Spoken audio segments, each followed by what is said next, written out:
Hey everybody, welcome back to another video. When I was in 9th grade, I was a Christian. My older brother got me into church and I loved it. It was a full gospel, whatever that means, Christian church out in the country.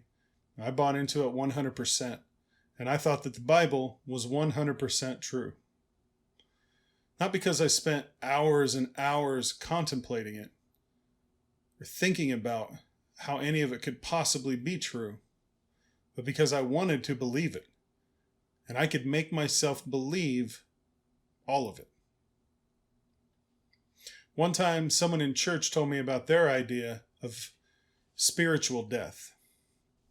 It's basically when you turn your back on God and say that He's not real or something.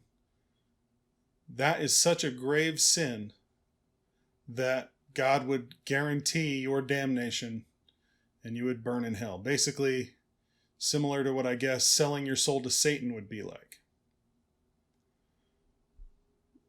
I think there's an interesting similarity between that and flat earth. Because one thing I've noticed that all flat earthers, true flat earthers, share is an adherence to the idea that anyone who isn't a flat earther is either lying to them, brainwashed, a paid NASA shill, still waiting on that check to come in the mail, or part of a worldwide conspiracy perpetrated by really rich Jews or Satan himself.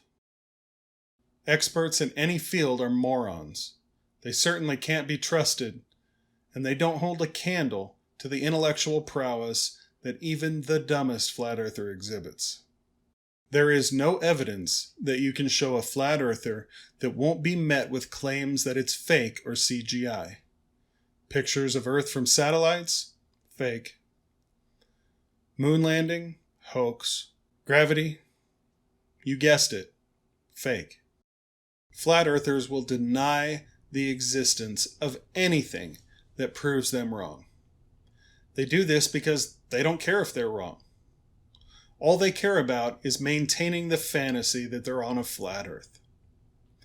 And in doing so, they commit the intellectual equivalent of selling their soul to Satan. They've turned their back on facts, logic, reasoning, and most importantly, learning. And they've decided no matter what they're confronted with, all they have to do is say it's fake and basically cover their ears and go la la la la la. Professor Dave recently released a video with 10 challenges for flat earthers. On its face, it's a fantastic video, as always. And he eviscerates the flat earth conspiracy with the ease that I could only dream of. He bases his challenges on the working heliocentric model because it works.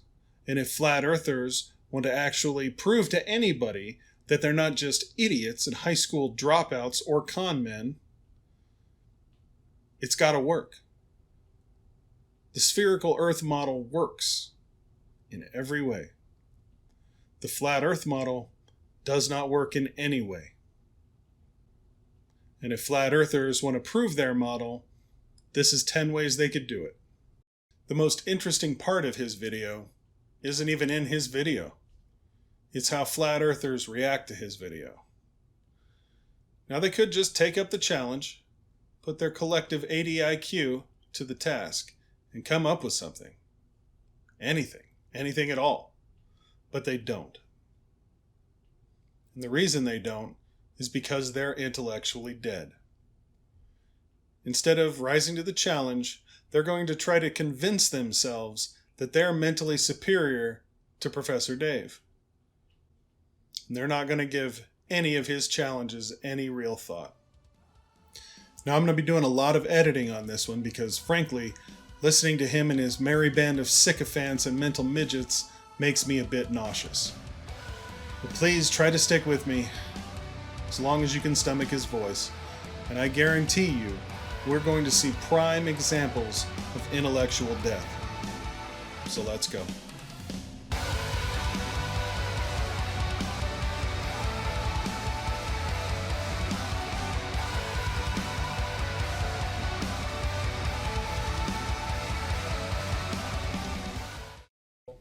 he starts his video by saying, and I quote, "This will be some basic things that anyone can do to test the validity of the flat Earth hypothesis. These are so mind-numbingly obvious that the fact that you don't do them is an immediate indicator of your complete lack of intellectual." So that's how he starts the video. Just you have to, if you can you slow down? So we're going to pull this apart as you go through it. So his opener is to offer up a what's it called? Not when you group everyone together, a stereotyping fallacy. A what? And also, he claimed hypothesis for flat Earth models. Correct. So within the first opener, he's got a false dichotomy because he's going to be comparing a model that he's got as a, what was the first one I just said? Stereotyping fallacy. He's decided that all of us hold a model in false dichotomy to his globe model.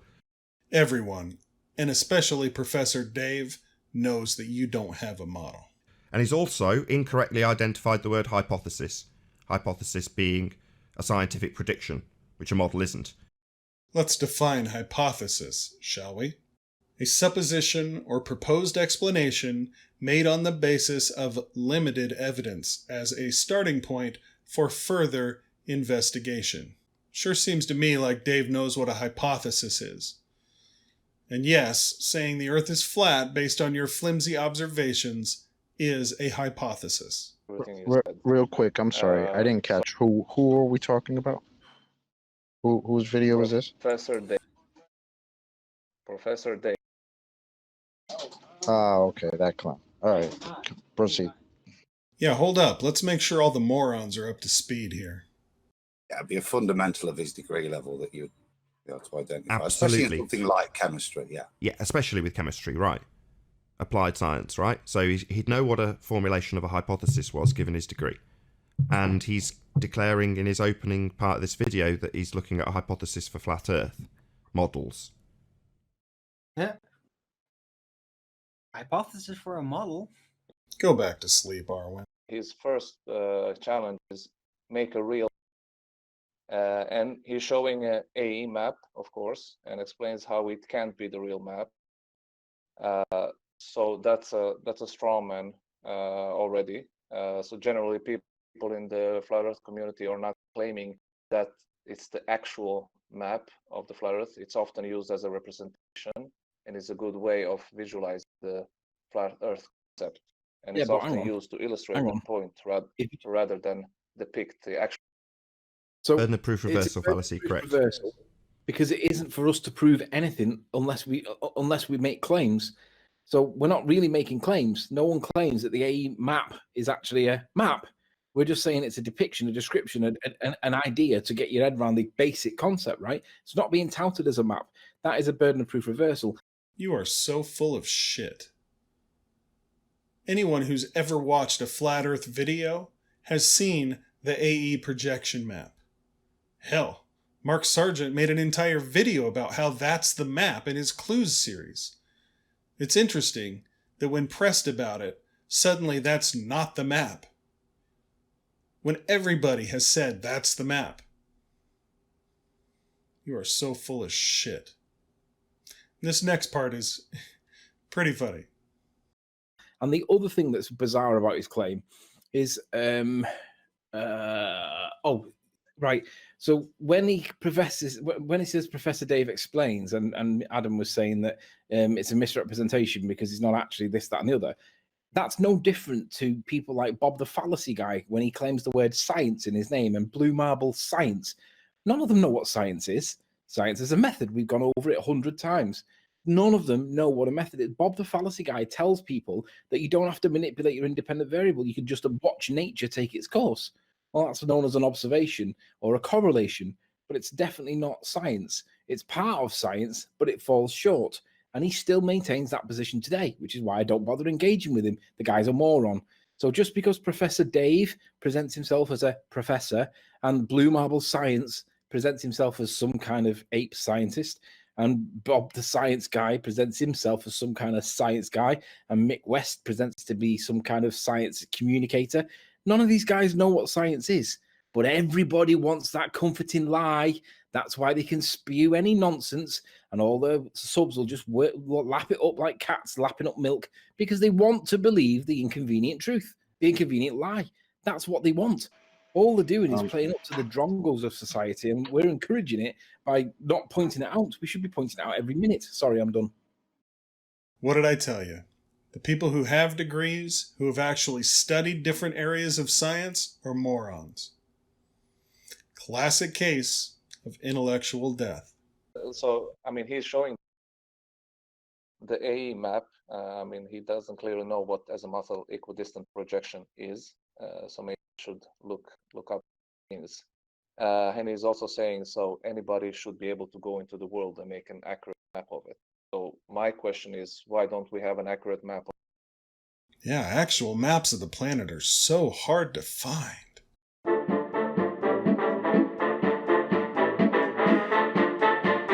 Yeah, that's a very good point for me to add exactly the same, or reiterate the same point.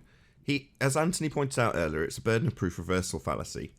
We're not asserting a model. That's a reification fallacy. The map is not the territory. Because flat earthers don't have a model.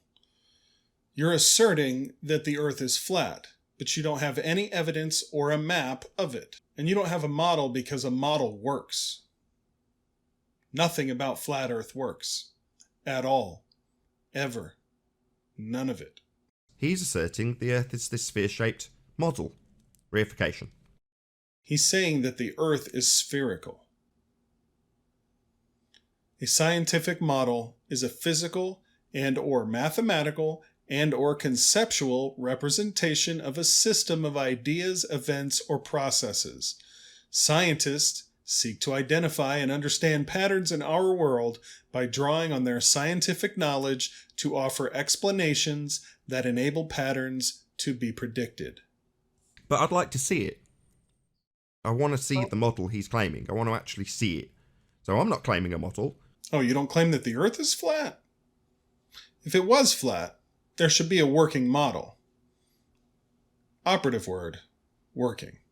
So this doesn't apply to me, for all the people spamming my comments with it. This doesn't apply. We don't reify models. We're not morons. We're not like this dick who's reified a model. It's clearly a heliocentric model.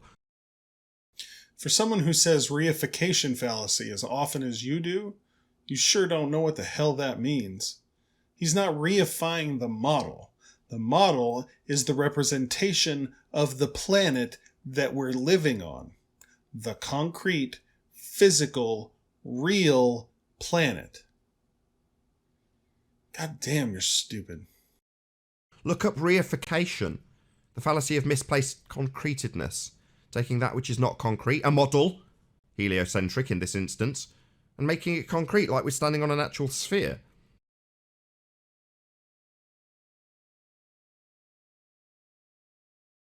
Now to you guys, that might seem absurd. Well, we are standing on a sphere. No, you're just guilty of the fallacy of misplaced concretedness. They make it clear when they taught you at school that it's a model. So let's see it. If we're going to have an argument about models and their accuracy, not that we hold true to one, we're not asserting any models. But as he is, I want to see it. The other thing is, Nathan, the fourth element to it is when this claim of make your own model up comes up, realistically speaking, what can you expect from us when the current rhetoric has all of the science, so-called science, people, resources, tools, equipment, infrastructure, financial support, time, and the ability to do the cartography required to make a map, and they admit that they can't even get it accurate, right? What would you expect from our side when the most that we've got is a P900 and a compass? We pay for everything ourselves. Our community, we beg on the community to keep going. What realistically can you expect from us? It's hold up, I got a question. To expect anything like a map because we just don't have the resources. Hold up, I got a question. Anytime we've asked for the globe model, have we ever gotten one? Where's the globe model? Oh, poor little Anthony can't come up with a model because everyone in Flat Earth dropped out of school in 6th grade and has to work flipping burgers for minimum wage. Not our problem, Anthony. Oh, okay. Yeah, and ironically, he's showing a 2D flat map of the US. and then uses that to show how the map works with navigation, just a straight, and that somehow refutes the AE. So I would like to see him show us a globe, which is used for navigation. You would have gotten one in high school had you stayed in school long enough.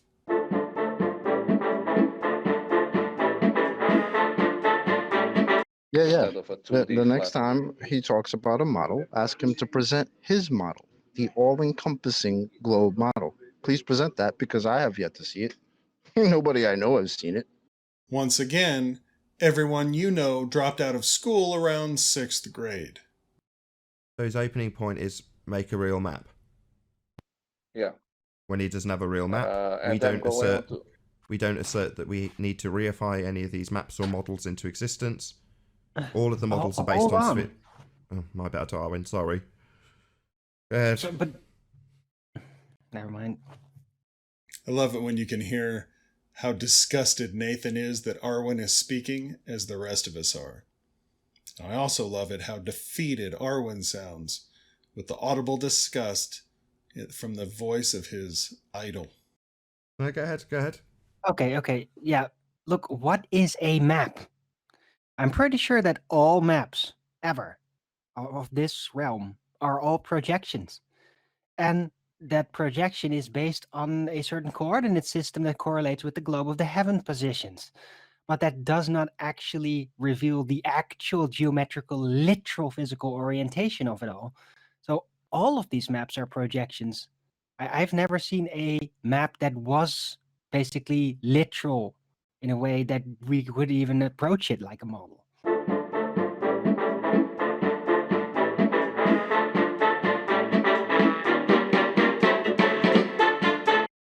So then we can move on to the next point. So his second point is explain amounts of night and day.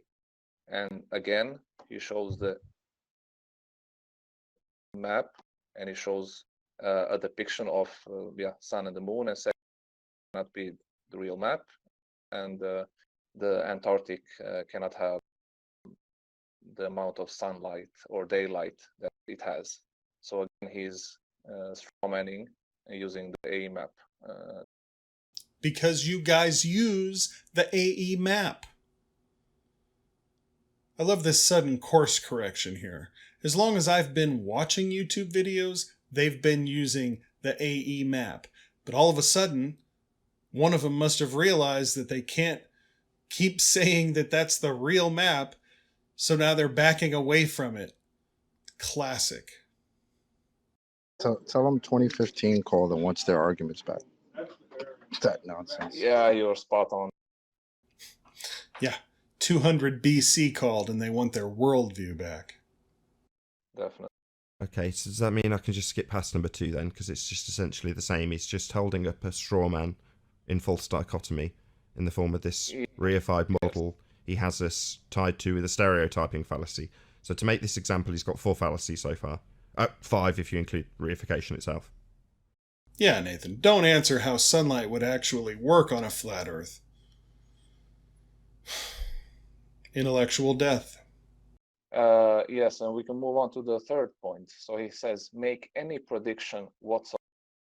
And then he says, pick a date and time, and then predict an event using only the flat Earth map. And of course, he's showing the A map. So he's just towing the line. He's just holding up this false dichotomy strawman map model reification fallacy as a stereotyping fallacy, again, for point 3. So it's all based on, you must hold this map that I'm going to burn. Okay. What are you even talking about, Nathan? You haven't watched the video. Everything you just said was incorrect. Just like everything else you've ever said, but this is the most recent one. You're afraid to watch it. You're afraid to show it to your audience. You're a coward and a con man. This next clip is about as Nathan Oakley as you can get. Enjoy it. Or cringe. I did a little of both. Okay, I'll just read out this. It's on my big screen, so it's going to be difficult to read out. Reification fallacy. Reification, also known as concretism, hypothesization, or the fallacy of misplaced concretedness, is a fallacy of ambiguity when an abstraction, abstract belief, or hypothetical construct is treated as if it were a concrete, real event or physical entity. In other words, it is the error of treating something that is not concrete, such as an idea, as a concrete thing. A common case of reification is the confusion of a model with reality. The map is not the terrain. Oh. So a reification fallacy is when you take an imaginary fantasy and treat it like it's a real thing. Kind of like the dome or the local and small sun and moon, right? Show something over land far away. Show us something over land that is 1,000 miles away. Use a telescope and show us Las Vegas from Dallas. What is the problem here? Okay. I mean, okay, let's just address this quickly. Okay, no worries. He needs to look into angular size resolution limits based on apertures of the camera or optics of the telescope in this example. The telescope has an angular resolution limit. You can calculate this limit with the Rayleigh criteria. Things get smaller as they get further away.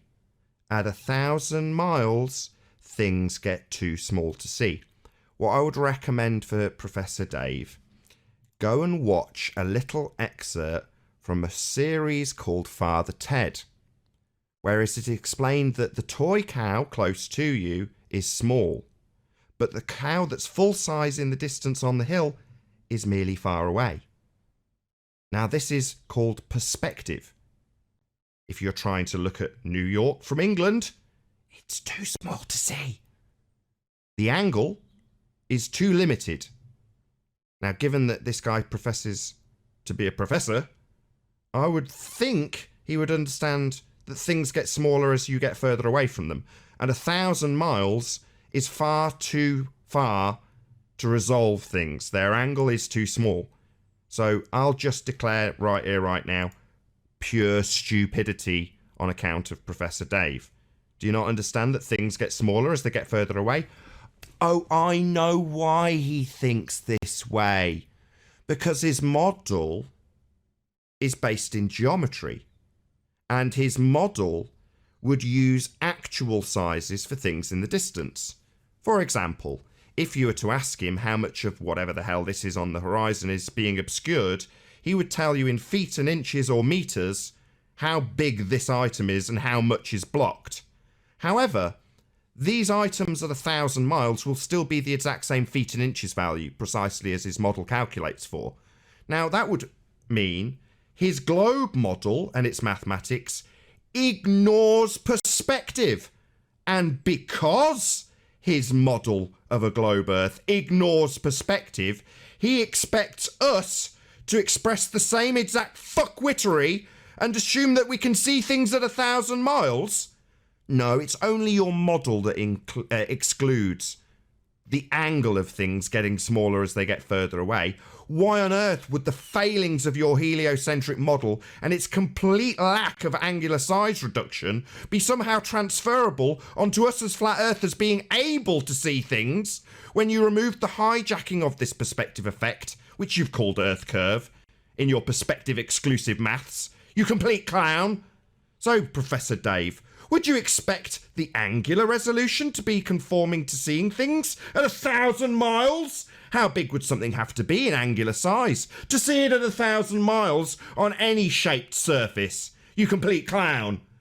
Then, when you've answered all of those questions, explain why the hell your geometric maths excludes perspective, and for some reason completely ignores the fact that these things are very small in the distance. You'll give me their size in feet and inches, won't you? You complete clown. Telling us that you think things stay the same size at any distance because their feet and inches value doesn't change in your globe maths. Yeah, they do. Their angular size also known as apparent size, gets smaller with distance. Funny coincidence, Professor Dave. People are telling us all about how apparent everything is at the moment, not realising, like you, that their calculations for a sphere-Earth reification fallacy utilises actual sizes rather than apparent sizes. That would be the angular size that gets small as it gets further away. Yeah? This would be a very big angular size if we were right next to it, but you'll still give it in feet and inches and then ask us to justify why we can't see it 1,000 miles? Your calculator excludes perspective, you complete moron. Now, I don't usually wish death upon anyone, even people I utterly detest. But I was kind of hoping he'd have an aneurysm and kill over right there. Maybe next time.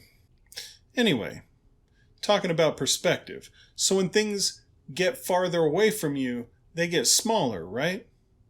Kind of like the close sun would as it goes away from you. It would get smaller, right? Right, Nathan?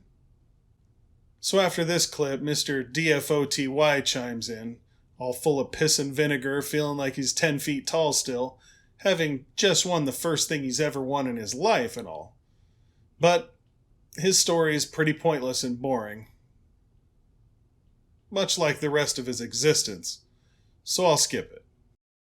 Okay, so presumably this is a question based on the idea that we have a physical geometric sphere edge for a horizon for these boats to go over and then be blocked from bottom up based on the physical geometry when assuming R. Correct? Yes, and that's where the... No worries, I just need a yes. So given that he's asking us to keep our eye on the boat and it's going over a physical geometric sphere edge, I'd like to draw his attention to an observation we've dubbed the black swan. I don't know about you guys, but I am sick of hearing about this stupid black swan. It's obviously being distorted up, obviously.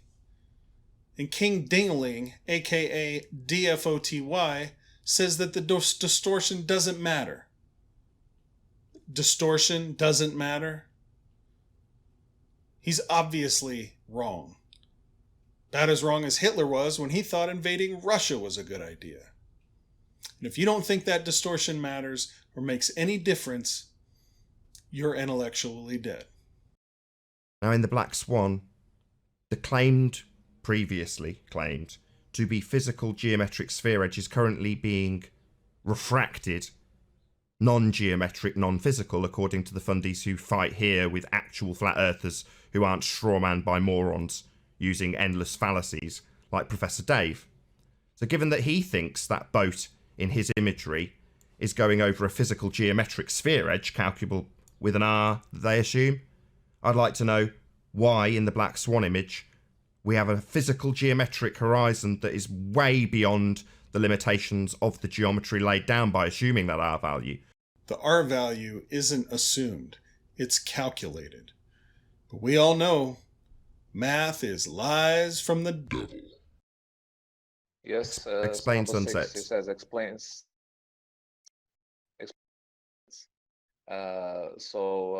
He is stating that a small sun above the flat Earth would simply recede high in the sky and get smaller and smaller until it fades. So clearly here is also perspective. So he thinks that the sun would stay at the same spot in the sky, just get smaller. Based on his assumptions that he has used when... I keep forgetting that fallacy. When he uses his stereotyping fallacy that suggests a particular size and distance to a sun on a model he's held up in false dichotomy. It's a bit of a mouthful. Do we need to define stereotyping? He says that the sun should do something based on its physicality and distance that we don't know and don't claim here. So we make no claims about the distance to the sun, its size, and what it should or shouldn't do because we don't know what it is. However, he does make a claim, 93 million miles based on an R value that would give him a physical geometric horizon for his boats to go over, and that's been debunked. They don't have a physical geometric R value at 3959 miles anymore. Apparently it's refracted and non-geometric. So what are you going to base this distance to the sun on for your model and your assertion, because we aren't making any claims about the sun. Aside from that, it's small and local, of course. It's a very wondrous thing we say here. We don't claim it's some little dot that's going over a model. Oh, but you do. Even though you've decided to hold that up as a straw man that we don't claim. But you do. Moving on, number 7. Yes, so number 7, it says, say anything about a lunar eclipse. So what? Say something about the lunar eclipse. Doesn't it go red? It goes red. There you go. I've said something about the lunar eclipse. I make no claims about it. I've witnessed one and filmed it. It got very, very cold when it went to totality. And although I'm colourblind and I couldn't actually confirm this, I've got pictures of it and I'm told it's red. But nevertheless, apparently it goes red. Yeah. Set up a camera.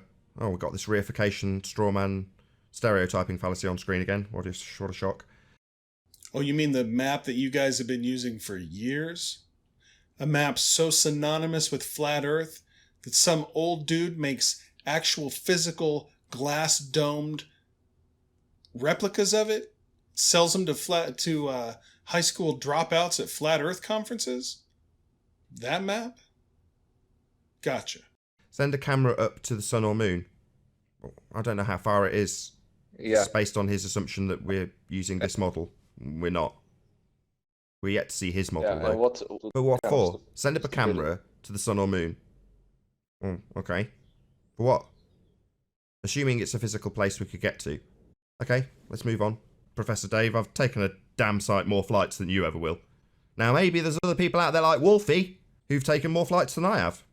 And they might well lie to you about the horizon being a physical geometric edge that bends at altitudes that they don't achieve. You can't see the horizon bending away from you, only side to side.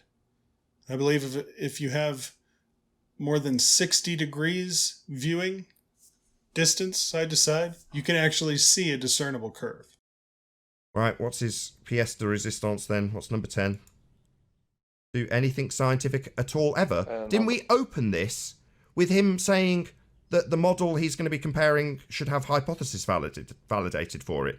Do something with science. You don't know what science is if you're talking about hypothesis at the beginning of this little presentation. What the hell are you talking about? Tell us what the hypothesis was you were talking about at the beginning of this presentation. Then I'll take you seriously when you mention the word science. Nothing you've done ever to do with this subject, ever, was scientific, Professor Dave. You will not give me any scientific evidence. We've spent the last 6 months asking for a single viable hypothesis from any of the fields of astronomy, cosmology, or astrophysics, and there's none. Science? How dare you? All you have in your heliocentric reification fallacy is pseudoscience. Does anybody have anything to add? I'm going to round out the live show, if not. Well, there you have it, folks. Both of you that are still watching. And I do appreciate it, by the way. This is an example of what I consider intellectual death. Unable to answer the questions. Unable to comprehend the questions. Unable to have a conversation about the challenges. Only ad homs. Only, I don't even know. He just makes shit up. Without even watching the video. He's coming up with fake fallacies that he's throwing out like my 3-year-old with his Nerf guns, just everywhere, all the time. He has no idea what he's talking about 99% of the time.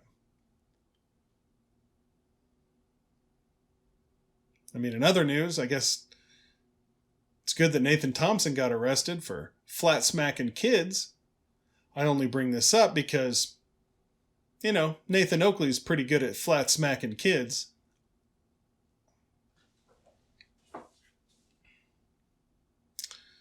Anyway, if you like the video and you'd like to see more of them, please give the video a like, please give the channel a subscribe, and please come back next time.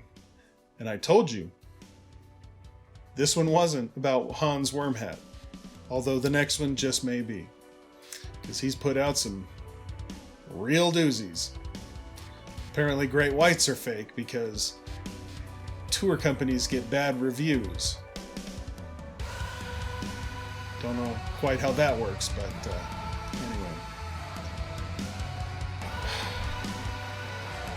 Until next time, have a good day.